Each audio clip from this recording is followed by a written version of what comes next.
1907 года рождения, город Рыбинск. Ушел на фронт 22 июля 1941 года. Их вызвали в военкомат. Он не знал, что в этот день их призовут. Пошел просто как будто на регистрацию. Жена и 3 детей провожали его, стоя у окошка, махали рукой. В конце улицы он повернулся, тоже помахал им, и никто не знал, что это был их последний раз, когда они видели друг друга. На фронт их отправили под Волоколамск с Киевского вокзала, и в ноябре, 6 ноября, он погиб в сражениях под Волоколамском. Извещение о смерти пришло попозже уже, и вещи его тоже спустя некоторое время они получили. Это была гражданская одежда, то есть их даже не успели переодеть в военную форму. Расцветали яблони и груши, поплели туманы над рекой. Выходила на берег Катюша, на высокий берег, на крутой. Выходила на берег Катюша, на высокий берег, на крутой. Выходила, письма заводила про степного сизого орла, про того, которого любила, про того, чьи письма берегла, про того, которого любила, про того, чьи письма берегла. Ой, эти песни, песенки девичьи, ты лети за ясным солнцем взгляд, и бойцу надам програничье, от Катюша передай привет. И бойцу надам програничье, от Катюша передай привет. Ой, эти песни, песенки деви. Я хотел бы процитировать слова советского актера Василия Ланового.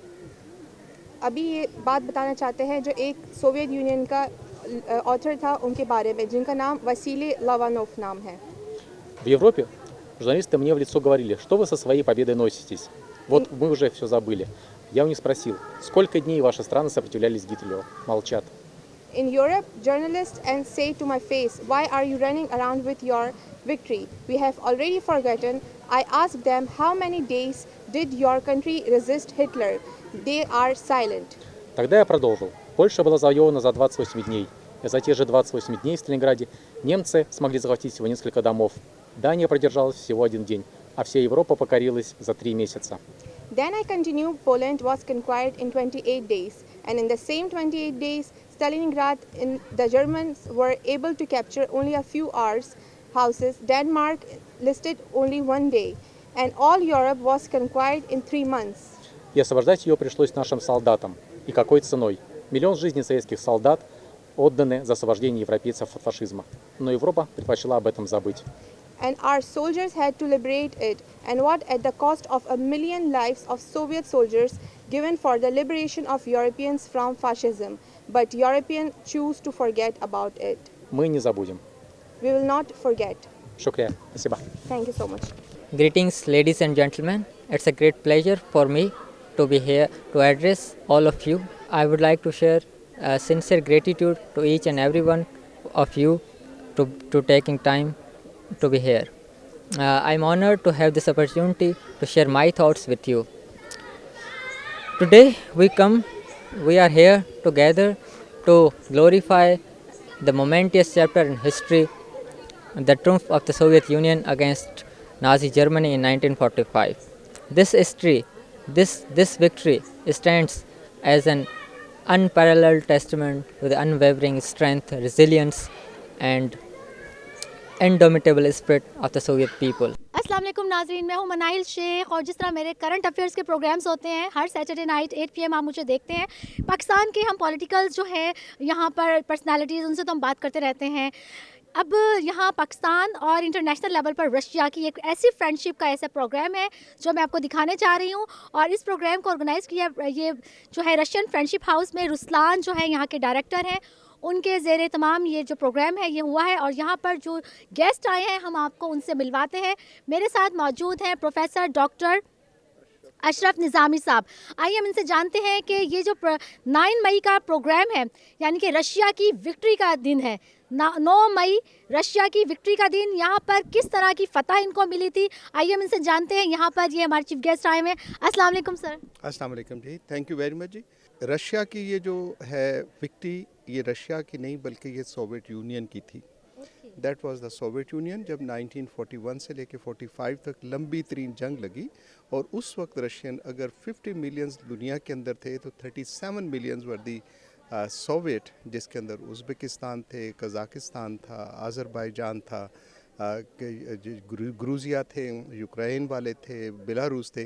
तो ये सारे के सारे दिस ऑल वर जो कि उसके साथ सोवियत यूनियन के वो मुल्कों के अंदर शामिल थे। उन लोगों ने ये कुर्बानियाँ दी और उन कुर्बानियों का नतीजा है। और आप जानती हैं कि जो हिटलर की अफवाज थी, ये मॉस्को का जो एयरपोर्ट है उस वक्त वो भी ऑक्यूपाइड कर चुके थे, तो बिल्कुल मॉस्को के ऊपर तक आ से सबसे बड़ा ब्लॉकेड हुआ था, that was the Leningrad blockade. और जहाँ पे मतलब गालबन 50 डेज़ जो था, 50 दिन तक बिल्कुल बंद था और कोई खाने पीने की वहाँ चीज़ें नहीं थी। और रशियंस की, सोवियत यूनियन की फ़ौजों की, ये मैं समझता हूँ बहुत बड़ी ये कामयाबी है इंसानियत के लिए। उसका फ़र्क ये हुआ कि यूरोप जो है, यूरोप के अंदर एक आज़ादी की लहर हुई, जितना आज़ाद है। अदरवाइज़ आप समझते हैं कि अगर हिटलर अगर जीता तो फिर क्या होता मुल्क का। हमारे ख़ित्ते की खातिर, हमारे ख़ित्ते में भी इसका इम्पेक्ट ये आया कि अंग्रेज़ जो यहाँ पे मुसल्लत था, अंग्रेज़ से आज़ादी की। और इसी तरह से यूरोप के अंदर और इसी तरह से अफ्रीका के अंदर जो नौआबादियाती निज़ाम था वहाँ पे उनको आज़ादी नसीब हुई। रशियन की बहुत बड़ी कुर्बानियाँ हैं और रूसी जो हैं अमन और ज़िंदगी के लिए वो जदोजहद करते हैं। और ये जो सेकेंड वर्ल्ड वॉर है, जिसकी सेलिब्रेशन 9 मई जो कि बर्लिन के जाके उन्होंने फ़तह किया था, उसकी सेलिब्रेशन हम पाकिस्तानी स्टूडेंट्स जो कि वहाँ पे रशिया से पढ़ के आए हैं, यहाँ पे अल्हम्दुलिल्लाह हम काम कर रहे हैं। मैं रिटायर्ड हूँ as professor of orthopaedic surgery, Pakistan medical association का प्रेसिडेंट भी रहा हूँ और still I am president for Pakistan medical association, world medical association का कौंसल मेंबर हूँ। और उस हैसियत में भी हम जो बात करते हैं, और आज जैसे कि इज़राइल की सहूनी वहाँ पे चल रही हैं, तो हिटलर का बैन ही वैसे ही था जाके दुनिया के अंदर वो करना चाह रहे थे या कर रहा था। तो उसके रोकने के लिए जितनी कुर्बानियाँ रशियंस ने दी हैं, दुनिया के अंदर किसी ने इतनी बड़ी कुर्बानियाँ नहीं दी। और हम उनको अपना सलाम पेश करना चाहते हैं। वी पे सैल्यूट दोज हीरोज़ जिन्होंने कि अपनी आज हमारे कल के लिए कुर्बान किया था। उन बच्चों के लिए, उन माओं के लिए, उन बहनों के लिए कि जिन्होंने अपने चहेते जो थे उन्होंने जंग के ऊपर भेजे थे। और उसका इम्पैक्ट दुनिया पूरी के ऊपर जो आया था 1941 से लेके 45 तक। ये जो जंग है ये कोई आसान नहीं है। कितनी लंबी जंगी जो अभी तक वहाँ पे आ रहा है कि वहाँ पे बॉम्ब फट रहे हैं। जब कोई जो हल के लिए जाते हैं, ज़मीन को करते हैं, तो still there is the bombing. So this is what is a blessing कि 1945 के अंदर 9 मई को जो ये ख़त्म हुआ, और उसको मैं समझता हूँ ये इंसानियत की फ़तह थी। और उस इंसानियत की फ़तह के ऊपर we are happy to celebrate and I have come specially from Lahore to Karachi कि इसके अंदर मैं शमूलियत करूँ और अपना खराज अक़ीदत पेश करूँ, खराज तहसीन पेश करूँ एक इंसान होने के नाते से कि सोवियत अफवाज ने जो है हमारे ऊपर ये मेहरबानी की। और ये ख़ित्ता जिसके लिए फिर पाकिस्तान वजूद में आया, मार्ज़ वजूद में आया, और हमने भी अंग्रेज़ जो तसल्लुस था उससे आज़ादी हासिल की। अशरफ साहब मुझे बताइएगा, ये तो आपने 9 मई इनकी विक्ट्री का पूरा हिस्ट्री बता दी है।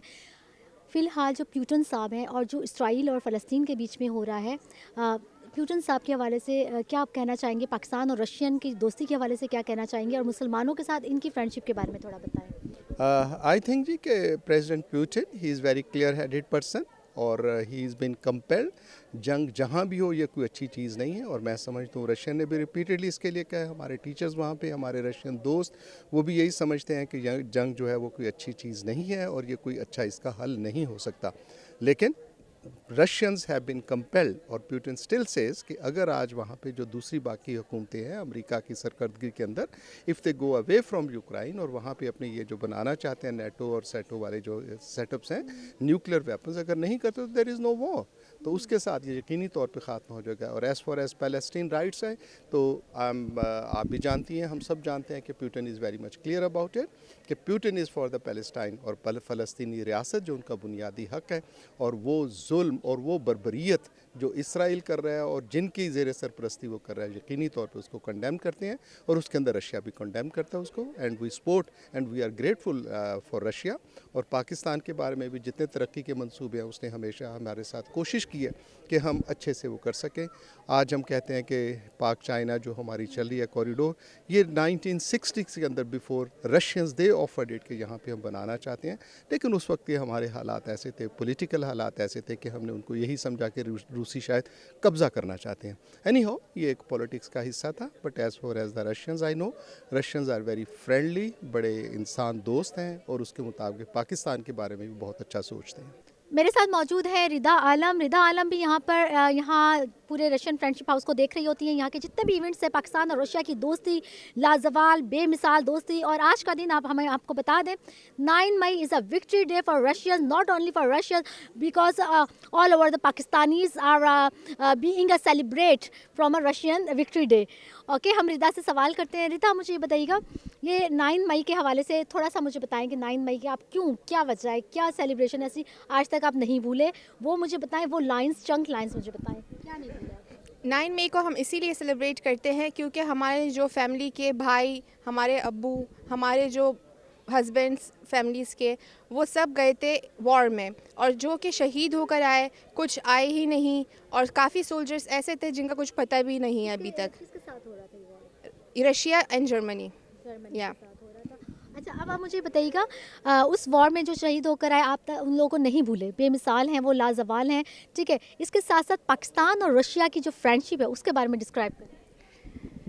ये वॉर को हमने आज इस तरह से याद किया है कि हम लोगों ने काफ़ी, हमारे जो यहाँ पर रशियन लेडीज़ होती हैं, उनकी फैमिलीज़, उनके काफ़ी रिलेटिव्स और उनके जो पेरेंट्स या ग्रैंड फादर्स हैं, वो इस वॉर में मौजूद थे। और उसी की उनको याद करने के लिए हम लोगों ने ये विक्ट्री डे सेलिब्रेट किया है, जहाँ पर हम लोगों ने उनकी पिक्चर्स शो की हैं और जहाँ हम लोगों ने उनके बारे में बताया है कि उन्होंने किस तरह से रशिया के लिए जंग की, किस तरह से लड़े और किस तरह से उनकी फैमिलीज उनको याद करती हैं। जी, तो वीवर्स, यहाँ पर रशियन फ्रेंडशिप हाउस में जिसके डायरेक्टर रुस्लान खरूफ साहब हैं, उन्होंने ऑर्गेनाइज़ किया 9 मई विक्ट्री ऑफ रशिया। यहाँ पर ये हमारे बहुत ही मौजूद गेस्ट हैं। आखिर क्या बात है, क्यों अपना एक प्रीशियस टाइम निकाल कर ये इसको सेलिब्रेट करने आए हैं? आए हम इनसे जानते हैं। हमारे साथ डॉक्टर मौजूद हैं, हम इनसे जानते हैं इनका नाम, डेजिग्नेशन, सब कुछ इनके मुंह से। अस्सलाम वालेकुम सर। वालेकुम सलाम। सर, आप पहले तो अपना नाम बताइए और डेजिग्नेशन बताइए। मेरा नाम डॉक्टर इश्तियाक रसूल है। मैं प्रोफेसर ऑफ कार्डियोलॉजी हूँ। मैंने तकरीबन 25 साल national institute of cardiovascular disease को सर्व किया है। आजकल मैं लियाकत नेशनल हॉस्पिटल में हूँ, प्रोफेसर ऑफ कार्डियोलॉजी। सर, मुझे बताइएगा, you have an a doctor don't have a time, ठीक है, स्पेयर टाइम। तो इतना प्रीशियस टाइम निकाल कर आप ये 9 मई रशियन के कोई तो बात होगी, कोई वजह होगी, वो मुझे डिस्क्राइब करें। क्या वजह है 9 मई की आप इनकी जो है प्रोग्राम में, इवेंट में आपने शिरकत की? देखें, ये दिन जो मनाते हैं ये तो विक्ट्री डे में मनाते हैं यहाँ पर रशिया में, और इसी की याद में आज का दिन यहाँ मनाया जाता है। मगर ये दिन एक चीज़ का और एहसास दिलाता है कि अमन कितना ज़रूरी है और इस दुनिया के लिए अमन कितना जो है, आपके लिए, आपकी फैमिली के लिए, आपके दोस्तों के लिए, इस पूरी ज़मीन के लिए कितनी इसकी ज़रूरत है। क्योंकि ये ज़मीन कायम ही जब रहेगी जब अमन रहेगा। अगर हर जगह पे आपके बमबारी होगी, एटम बम फटेंगे, तो ये ज़मीन जो है अपने एक्सिस से ही हट जाएगी। अब सब जानते हैं इस बात को, क्लाइमेट चेंज हो जाएगा। तो हम भी इसीलिए आए हैं एक पढ़े लिखे आदमी की हैसियत से इस चीज़ को सपोर्ट करने के। जब ये चीज़ आदमी याद करता है, जब वो लोग जो बेगुनाह लोग मारे गए, फ़ौजी भी मरते हैं, बेगुनाह लोग मरते हैं, सिविलियन मरते हैं, तो इस बात को याद करने के लिए कितने सारे लोग इस बड़ी जंगों में मरे और बहुत से बेगुनाह मरे। तो इस चीज़ को किस तरह से रोका जाए ताकि ये चीज़ दोबारा ना हो, इसका दोबारा आदा ना हो। और अभी भी दुनिया में जंगें फैली हुई हैं और ये अगेन इन चीज़ों को सुन के, देख के, नए बच्चे जो आ रहे हैं, एक्टिविस्ट आए हैं सामने, और उनको अभी से इस चीज़ का एहसास हो। जिन्होंने ये जंग नहीं देखी, जिन्होंने ये जंग नहीं सुनी, उनको अभी से ही पता हो कि कैसी कैसी जंगें लड़ी गईं और उनके क्या क्या नतायज हुए, कैसी हौलनाक जंगें लड़ी गईं और कितने लोग मारे गए। सर, जंग दोनों साइड से और नुकसान दोनों का होता है या एक का होता है? नहीं, नुकसान तो पूरी दुनिया का होता है। अभी कहाँ कौन अमन ख़राब कर रहा है दुनिया का? जो लड़ रहे हैं आपस में। कौन लड़ रहे हैं सर? क्या कहना चाहेंगे आप? देखें, दुनिया में तो हमेशा कहेंगे एक जबर की ताकत होती है और एक जो होती है एक मजलूम होते हैं। सर, तो हम किस ब्लॉक में हैं? हम किस ब्लॉक में हैं? हम तो हमेशा मजलूम के साथ होंगे, हम कैसे जावेद के साथ हो सकते हैं। पूरी दुनिया में ब्लॉक सिस्टम बना हुआ है, हम किस ब्लॉक? देखिए दुनिया में इस वक्त जो मल्टीपोलर वर्ल्ड है, इस वक्त दुनिया में 2 ब्लॉक नहीं कह सकते। दुनिया में लड़ाई इसी बात की हो रही है कि पहले दुनिया में 2 ब्लॉक होते थे, एक कम्युनिस्ट ब्लॉक था और एक जो है कैपिटलिस्ट ब्लॉक था। फिर उसके बाद जो है आया कि यूनिपोलर वर्ल्ड है, जो कुछ है वो अमेरिका है और जो कुछ दुनिया में होगा उसके कहने से होगा और उसके सोचने से, जो वो सोचता है होगा। मगर आजकल जो बात हो रही है वो इसी बात की बात भी हो रही है और कोशिश भी हो रही है कि इस दुनिया को एक मल्टीपोलर वर्ल्ड बनाया जाए, जिसके अंदर एक बैलेंस ऑफ पावर एक तरफ ना हो बल्कि ग्रुप्स में हो और सब मिल के इस दुनिया के बारे में जो है फैसला करें, प्लान करें, सोचें कि कैसे इसके अंदर इस ज़मीन के ऊपर जो ज़िंदगी है वो पुरअमन हो, खुशहाल हो, यहाँ पर सब्ज़ा हो, यहाँ पर एजुकेशन हो, यहाँ पर फिल्म हो, यहाँ पर फेस्टिवल्स हों, यहाँ पर हर अच्छी चीज़ हो और जंग और मौत ना हो।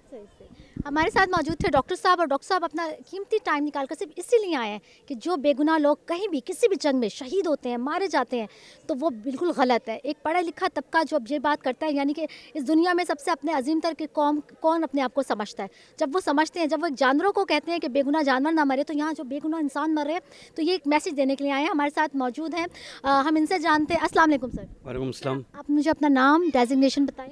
अजहर दुरानी मेरा नाम है और मॉस्को की पीपल्स फ्रेंडशिप यूनिवर्सिटी से मैंने मैकेनिकल इंजीनियरिंग में ग्रेजुएट किया है और वापस आने के बाद मैंने काफ़ी सारी मतलब है कि रशियन फर्मों में भी काम किया, रशिया में भी और पाकिस्तान में भी। आजकल मैं एक जापानीज़ मल्टीनेशनल कंपनी में काम कर रहा हूँ एज अ मार्केटिंग एग्जीक्यूटिव के तौर पर। सर मुझे ये बताइएगा कि यहाँ इवेंट में आने के बाद क्या मैसेज देना चाहेंगे पाकिस्तान को भी और ह्यूटन साहब को? देखिए जी, ये जो हम विक्ट्री डे मना रहे हैं ना, इसकी अहमियत सिर्फ वही शख्स जान सकता है जिसके अपने इस जंग के अंदर शहीद हुए हों, या जो इसकी हिस्ट्री को जानता हो, या जिसने रूस में जैसे मैंने वहाँ पे 6 साल गुजारे हों और उसको जानता हो और उस जंग को ऐसा देखा जैसे कि खुद मैं जंग के अंदर मौजूद हूँ। इससे मैं जिस नतीजे पे पहुँचा, दुनिया जिस नतीजे पे पहुँची है कि बकौल एक साहिर लुधियानवी के, जंग मसले का हल नहीं, जंग तो खुद एक मसला है। तो इसलिए दुनिया के लिए अमन ज़रूरी है और इसको रशियन में बड़ा मशहूर स्लोगन है, मीर व मीरू, यानी दुनिया के लिए अमन। तो यही मैसेज हमारा होगा कि दुनिया के अंदर अमन हो, ताकि दुनिया के अंदर से गुर्बत, भूख, अफलास और बीमारी ख़त्म हो और दुनिया तवज्जो दे इंसानियत की फलाह और बहबूद के लिए।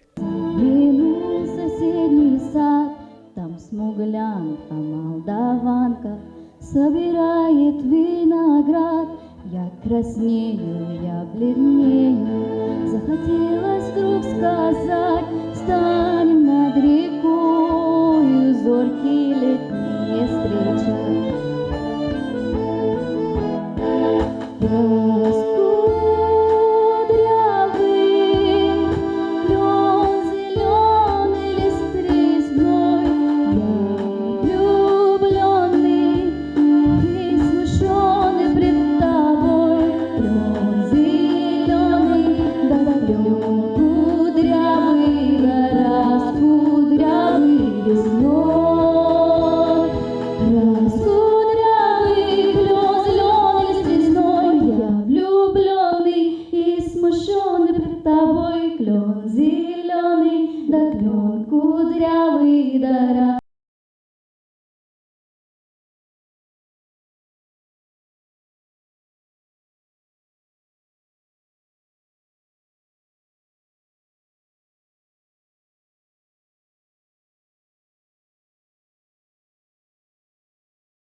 Bushra for a wonderful voice.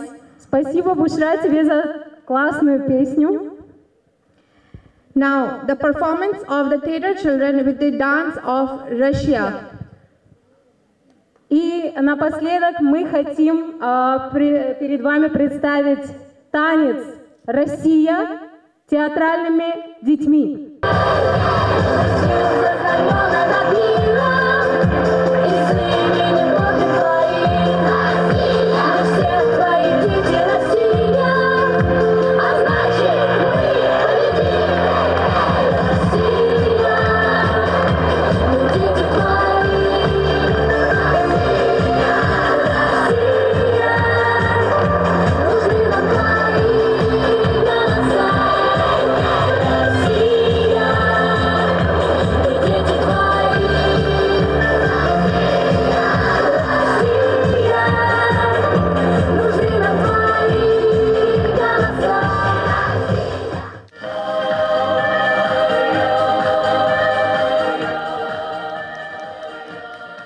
मेरा नाम अमजद हुसैन है और मैं जो है इंजीनियर था, अब रिटायर हो गया हूँ स्वीट सदर्न गैस कंपनी। अब क्या मैसेज देना चाहेंगे रशिया के लिए? हमारी फ्रेंडशिप के लिए। रशिया और इसके जो पाकिस्तान के ताल्लुकात बहुत पुराने हैं, तकरीबन 1948 से रशिया के जो है हमारे ताल्लुकात हो रहे हैं। और ये है कि रशियन भी एक दुनिया को क्या मैसेज देना चाहते हैं? अमन का? बिल्कुल। ये देखें, ये जो हम आज इस तकरीब में आए हैं, ये मतलब इसमें 9 मई जो है मतलब 45 जब सेकेंड वर्ल्ड वार ये ख़त्म हुई, उस की याद मना रहे हैं हम। ठीक है जी। तो हम लोग जो सेकंड वर्ल्ड वॉर हुई थी उसमें जो लोग शहीद हुए थे और जो फतह हासिल थी रशिया को, ये उसकी याद को मनाने का दिन है, उन शहीदों को याद करने का दिन है जी। तो व्यूवर्स, जिस शख्स ने, जिस पर्सनालिटी ने इस इवेंट को ऑर्गेनाइज़ किया पाकिस्तान के अंदर, उन हीरो को याद रखा, उसके लिए सेलिब्रेशंस की, रशिया का वो नुमाइंदा जो पाकिस्तान में मौजूद है और पाकिस्तानियों की जान बन गया है और पाकिस्तानी इनके साथ घुल मिल कर रहते हैं, वो है यहाँ के डायरेक्टर यानी कि रशियन फेडरेशन फ्रेंडशिप हाउस के डायरेक्टर रुस्लान खरूफ साहब। अस्सलाम वालेकुम। Валейкум ассалам. Спасибо, что пришли к нам на праздник. Для России День Победы – это самый главный праздник в году, когда мы празднуем победу над фашизмом. К сожалению, сейчас, как мы видим, ростки нацизма снова поднимаются, но я уверен, что память, которую мы передаем нашим детям и внукам, будет жива, и мы не позволим фашизму возродиться. Спасибо. Шукрия. मेरे साथ मौजूद है फारिया जो कि रशियन फ्रेंडशिप हाउस में जो है डायरेक्टर साहब के साथ होती हैं और यहाँ पूरे पाकिस्तान के अंदर जहाँ जहाँ जो इवेंट्स होते हैं उनको ये लीड कर रही होती हैं। तो हम इनसे जानते हैं कि किस तरह से इन्होंने पूरे प्रोग्राम को ऑर्गेनाइज़ किया और क्या हर्डल्स आई और क्या क्या वजह। 9 मई का थोड़ा सा हमें बताया। पाकिस्तान और रशिया की जो दोस्ती है, what is the friendship about Pakistan and Russian federation. अस्सलाम वालेकुम फारिया। वालेकुम अस्सलाम। रूस पाकिस्तान फ्रेंडशिप जिंदाबाद, रशिया पाकिस्तान जिंदाबाद। और 9 में हमने इसलिए सेलिब्रेट करते हैं जो शहीद हुए हैं वर्ल्ड वॉर में, और उनके लिए, और आज जो जितनी फैमिलीज़ आई थी उनका कोई ना कोई, रशिया के अंदर कोई ऐसी फैमिली नहीं है जिसका एक मेंबर भी फ़ौज में ना हो। अच्छा, अभी भी जो फैमिलीज़ आई हैं, ईच एंड एवरी पर्सन जो यहाँ पर मौजूद है उनकी फैमिली मेम्बर्स यहाँ पे थे और उनके लिए हमने वीडियोस बनाई, उनको यहाँ पे सेलिब्रेट करने के लिए बुलाया। Thanks to Russian friendship house and Ruslan sir and all the Russians who participate today, and thank you so much to you that you have come and coverage this. Thank you जी। तो नाज़रीन, यहाँ पर हम आपको दिखा सकते हैं और पूरी दुनिया को हम ये बताना चाहते हैं इस चैनल के थ्रू कि पाकिस्तान रशिया की दोस्ती बहुत अटूट है, बहुत अटूट। इसका मतलब पाकिस्तान और रशिया आपस में एक दूसरे के फ्रेंड्स हैं हर महाज पर, चाहे वो इकॉनमी हो, चाहे वो फ्रेंडशिप हो, चाहे वो हमारी ट्रेडिंग हो, हर प्लेटफॉर्म पर हम लोग एक दूसरे के साथ हैं। ऐसे ही है। Thank you.